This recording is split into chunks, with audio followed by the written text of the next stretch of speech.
디도서 3장 말씀 함께 읽겠습니다.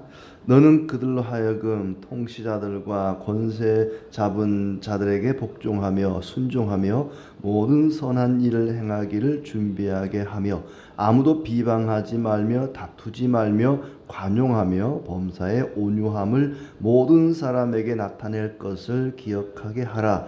우리도 전에는 어리석은 자요 순종하지 아니한 자요 속은 자요 여러 가지 정욕과 행락의 종노릇한 자요 악독과 투기를 일삼은 자요 가증스러운 자요 피차 미워한 자였으나 우리 구주 하나님의 자비와 사람 사랑하심이 나타날 때에 우리를 구원하시되 우리가 행한 바 의로운 행위로 말미암지 아니하고 오직 그의 긍휼하심을 따라 중생의 씻음과 성령의 새롭게 하심으로 하셨나니 우리 구주 예수 그리스도로 말미암아 우리에게 그 성령을 풍성히 부어주사 우리로 그의 은혜를 힘입어 의롭다 하심을 얻어 영생의 소망을 따라 상속자가 되게 하려 하심이라. 이 말이 밉보도다. 원하건대 너는 이 여러 것에 대하여 굳세게 말하라. 이는 하나님을 믿는 자들로 하여금 조심하여 선한 일을 힘쓰게 하려 함이라.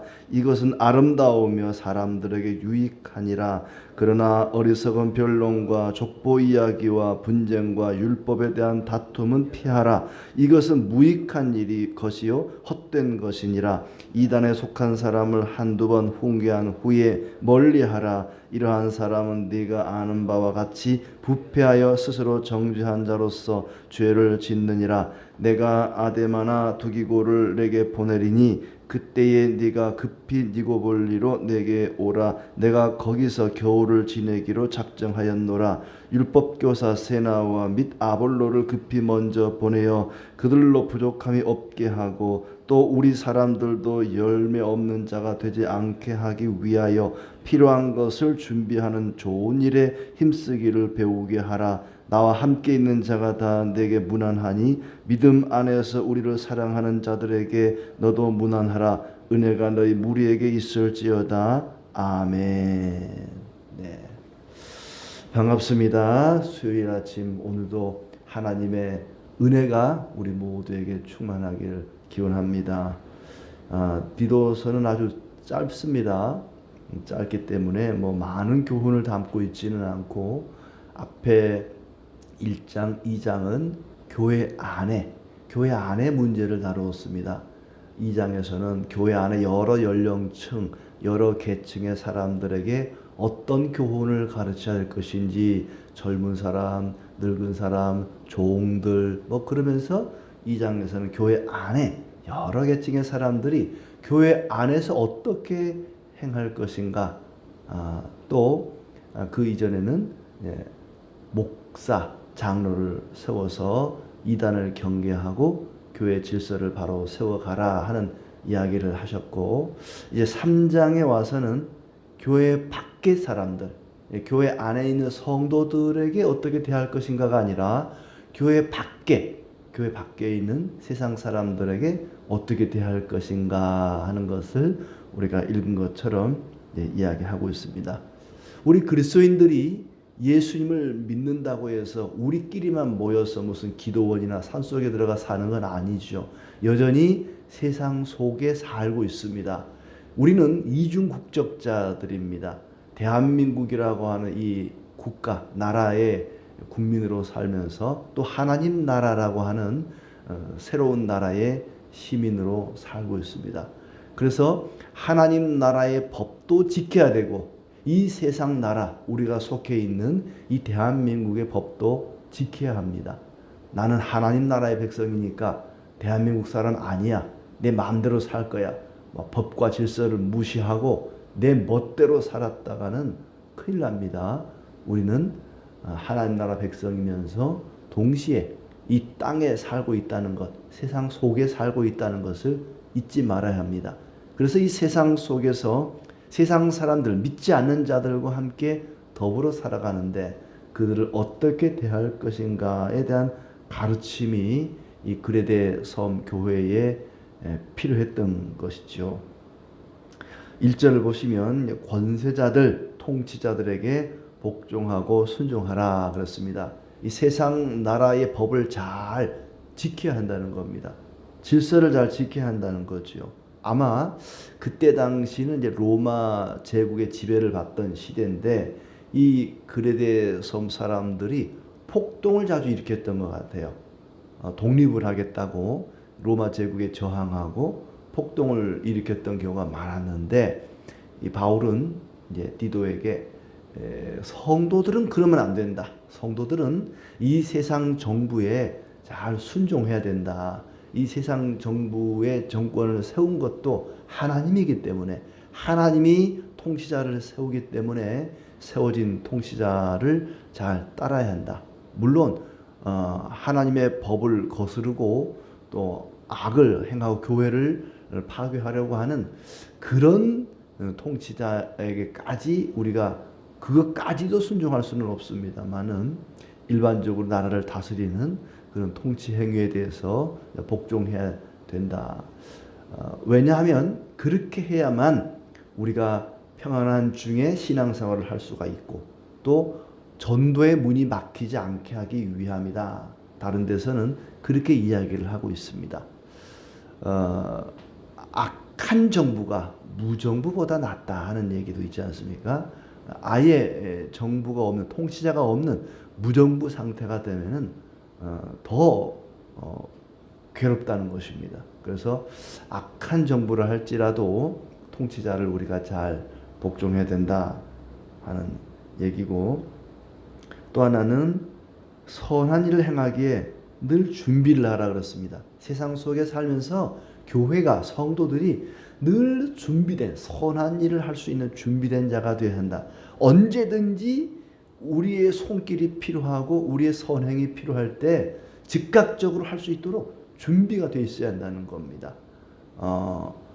그 보이스카우트의 그 구호 중에 준비라는 게 준비. 늘 선한 일, 착한 일 할 수 있도록 우리는 준비가 되어 있어야 된다. 그런 구호가 있는데 성도들의 삶이 그래야 한다는 것입니다. 언제든지 어려운 사람 보면 즉각적으로 달려가서 도움을 주고 우리가 뭐 이렇게 적십자나 이런 봉사단체들 보면은 어디 수해가 났다, 어디 뭐 무슨 일이 터졌다 그러면 뭐 이렇게 조끼 입고 가서 막 봉사활동 하잖아요. 항상 준비가 돼 가지고는 물질도 준비돼 있고 즉각적으로 봉사활동하는 걸 보는데 교회가 그런 준비가 되어 있어야 한다는 겁니다. 이웃집에 무슨 재난이 났다, 뭐 불이 났다, 뭐 교인들이 막 즉각적으로 달려가서 불도 끄고 봉사도 하고 무슨 이 코로나 같은 이런 위기 상황이 오면은 교회들이 적극적으로 할 수 있는 일들을 할 수 있도록 늘 교회는 선한 일을 할 수 있는 준비가 되어 있어야 한다. 요즘같이 통신이 발달한 시대에 우리 동네에 무슨 문제가 생겼다. 문자 한 통, 뭐 카톡 한 번이면 그냥 교인들이 다 모여가지고 그런 선한 일을 할 수 있도록 항상 교회는 선한 일을 행하기에 준비가 되어 있어야 한다.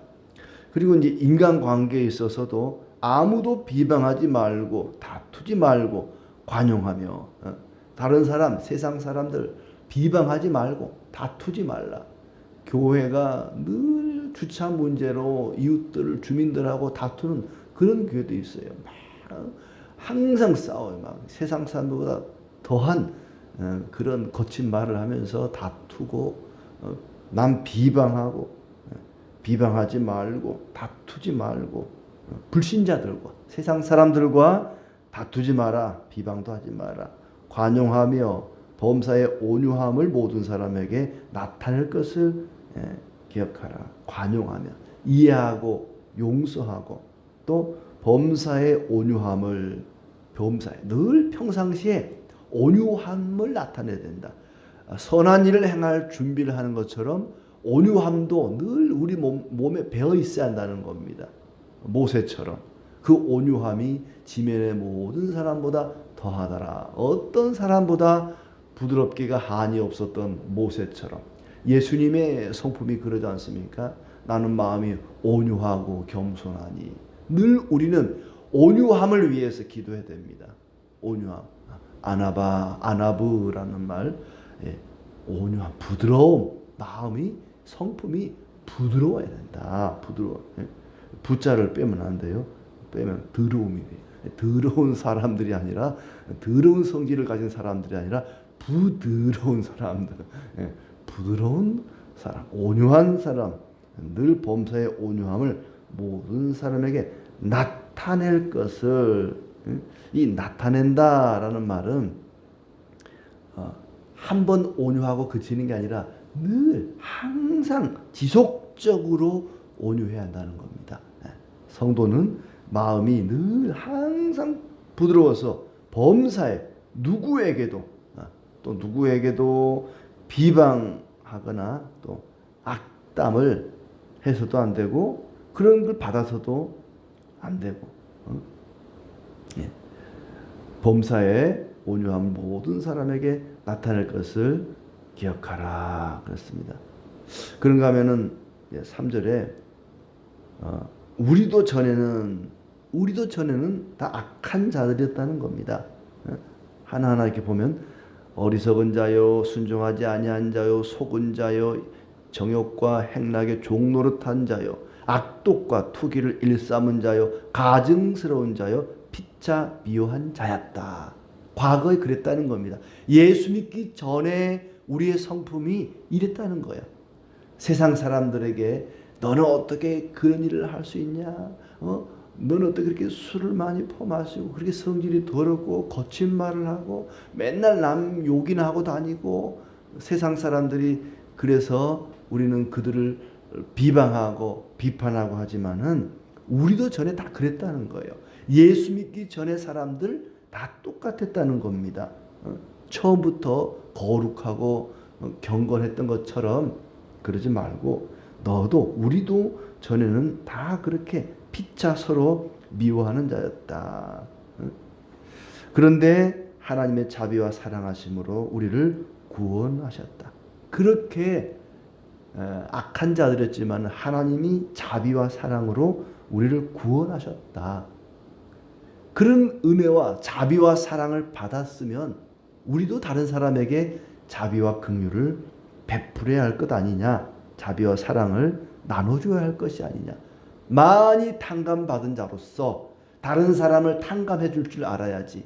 나는 하나님의 사랑과 긍휼을 많이 받아놓고 다른 사람은 그렇지 못하다고 비방하고 비난하면 하나님께 많은 빚을 탕감받고도 아주 조금 빚진 자를 괴롭히는 자와 다를 게 뭐가 있겠습니까? 우리는 많은 사랑과 자비를 받은 자다. 의로운 행위로 말미암지 않고 그의 긍휼하심을 따라 중생의 씻음과 성령의 새롭게 하심을 우리는 받은 자들이다. 내 힘으로, 나의 의로움으로, 나의 능력으로 구원받은 게 아니고 하나님의 긍휼과 자비와 사랑으로 그 큰 용서함을 받은 자들 아니냐. 그러니 악한 자들, 세상 사람들이 악하다고 해서 비방하거나 악담하지 말고 그들에게 한없이 관용하고 용서하고 사랑을 베풀어야 한다. 중생의 씻음, 세례를 말하는 거죠. 성령의 새롭게 하심, 하나님의 형상을 회복한 겁니다.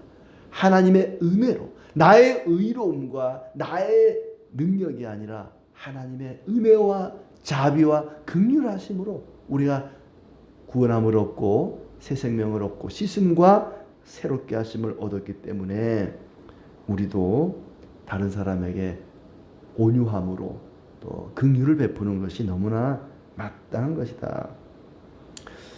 6절 그렇게 하신 것은 우리를 자비와 긍휼로 구원하시고 은혜를 베푸신 것은 왜 그렇게 하셨느냐?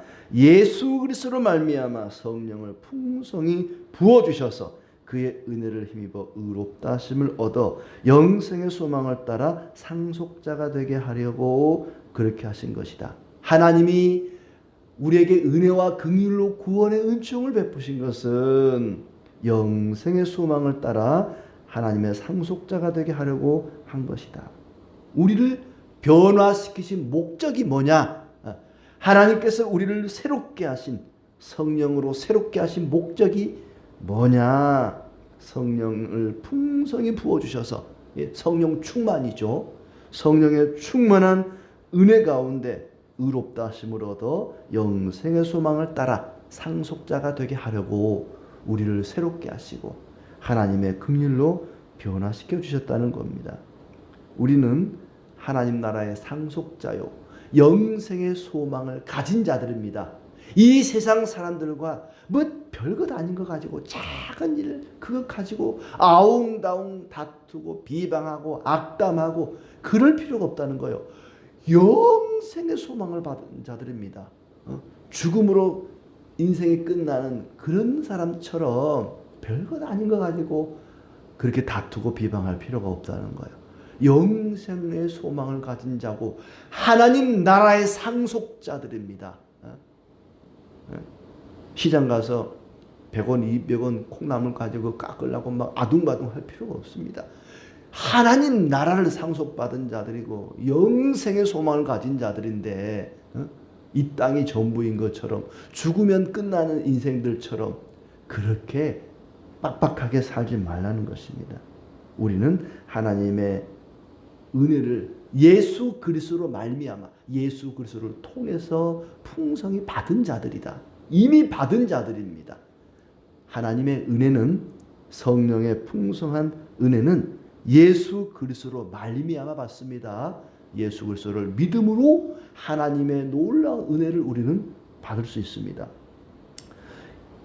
이런 여러 가지 것들을 굳세게 말하라. 이는 하나님을 믿는 자들이 선한 일을 힘쓰게 하기 위해서, 성도들이 선한 일에 힘쓰게 하려고, 아까 맨 처음 나온 것처럼 교회는 항상 선한 일을 하기에 준비가 돼 있어야 되는데, 그렇게 하기 위해서는 디도가, 목회자가 성도들에게 굳세게 강력하게 이야기해야 된다. 뭘 이야기해야 됩니까? 앞에 나온 그런 이야기들. 하나님이 우리를 얼마나 사랑하시고 우리가 얼마나 풍성한 긍휼을 받고 성령의 새롭게 하심을 따라서 하나님 나라의 상속자가 되고 영생의 소망을 가진 자들이다. 나의 의와 나의 힘으로 얻은 은혜가 아니라, 그런 권세가 아니라 오직 하나님의 은혜와 자비와 긍휼로 그런 은혜를 받았다. 이 사실을 강력하게 성도들에게 이야기해라. 그래야 성도들이 세상을 섬기고 이 세상 가운데서 선한 일을 할 준비를 하게 될 것 아니냐. 선한 일을 힘쓰게 하기 위해서 너는 이 여러 가지 것들을 굳세게 말해라. 하나님의 구원 사역을 강력하게 선포하라는 것입니다. 그러면 그 강력한 선포를 받은 성도들은 어떻게 되겠습니까? 항상 선한 일을 하기에 준비를 해야 된다. 그것이 아름답고 유익한 일이다 그랬습니다. 반대로 피해야 할 일, 무익하고 헛된 일 구절에 나오는데, 어리석은 변론, 족보 이야기, 분쟁과 율법에 대한 다툼, 이런 건 피해라. 쓸데없는 다툼, 교회 안에서 또 세상 사람들과의 어떤 분쟁, 다툼, 성경에 나오지 않은, 하나님이 세상을 창조하기 전에 뭐 하셨을까요? 이런 거, 그런 질문하는 사람에게 너 같은 놈을 위해서 지옥을 준비하고 있었단다. 루턴가 누군가가 그렇게 얘기했다잖아요. 성경에 나오지 않은 쓸데없는 이야기를 가지고 다투고 분쟁하고 족보 이야기. 우리 조상은 아브라함이야. 우리 조상은 누구야? 족보 가지고 족보 따지는 얘기. 요즘 족보 별로 안 따지지만 그런 거 따지는 사람 많아요. 조상이 누구냐고 묻고, 무슨 파 이런 거 물었고, 이런 거 다 쓸데없는 얘기라는 겁니다. 끝없는 이런 족보 이야기, 율법에 대한 논쟁, 분쟁, 다툼, 이런 거 필요 없다. 또 이단과도 마찬가지. 이단에 속한 사람은 한두 번 훈계한 후에 멀리하라. 왜냐하면 이단하고 이야기를 하다 보면은 다툼이 끝이 없거든요. 그 사람들은요, 내가 아무리 설득한다고 해서 돌아오는 거 쉽지 않습니다. 물론 설득을 해야 되겠지만 끝까지 고집을 피우면 더 이상 얘기할 거 없어요. 거기에 대해서는 얘기할 거 없다는 거예요. 끝없이 평행선만 걷는 거예요. 달리는 겁니다. 다툼이 끝이 없기 때문에 이단에 빠진 사람 내가 돌이켜보겠다고 물론 아예 하지 말라 그러진 않았어요. 한두 번 훈계한 후에 시도는 해보되 끝까지 고집을 피우면 그 사람 붙잡고 그렇게 시간 낭비할 필요가 없다. 우리의 인생이 뭐 긴 것도 아니고 짧은 인생 그렇게 쓸데없는 율법이나 이 논쟁에 우리가 시간을 허비해서는 안 될 것이다. 자, 이렇게 세상 사람들의 교회 밖에 있는 사람들에게 우리가 어떻게 대할 것인가를 11절까지 이야기하고 마지막 부분은 이제 편지니까 끝 인사를 해야 되겠죠. 바울이 디도에게 인사합니다. 아데마나 두기고를 내가 너에게 보내는데 그 사람들이 도착하면은 여유가 좀 있으니까 나에게 좀 와다오 니고볼리로 오라 그랬고 율법 교사 세나와 아볼로를 내가 보내겠다. 열매 없는 자가 되지 않도록 14절에 열매 없는 자가 되지 않게 하기 위하여 필요한 것을 준비하는 좋은 일에 힘쓰기를 배우게 하라. 항상 열매가 있게 하기 위해서 힘쓰라는 얘기죠. 또 은혜가 너에게 있을지어다 하고 마지막 축복을 하고 편지를 가름합니다.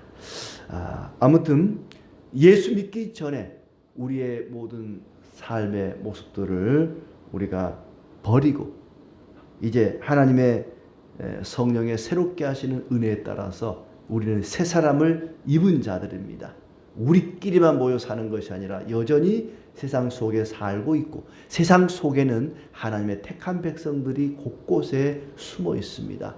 전도의 문이 막히지 않도록 또 우리가 신앙생활을 평안히 잘 하기 위해서 항상 이 세상 나라의 질서를 잘 지키고 또 선한 일을 할 준비를 잘 갖추고 있어서 교회가 이 세상 사람들에게 비방을 받지 않도록 오히려 우리가 세상 사람들에게 선한 영향력을 끼쳐야 할 것입니다. 오늘도 만나는 모든 사람들에게 그 사람이 예수를 믿는 사람이든 아니든 상관없이 친절을 베풀고 정중하게 또 배려하고 사랑을 베푸는 그런 가운데 우리가 빛과 소금의 역할을 잘 감당하고 하나님 아버지께 큰 영광 돌리는 그리고 사람들에게는 큰 기쁨과 유익을 끼치는 우리 모두의 삶 교회가 되기를 진심으로 축복합니다.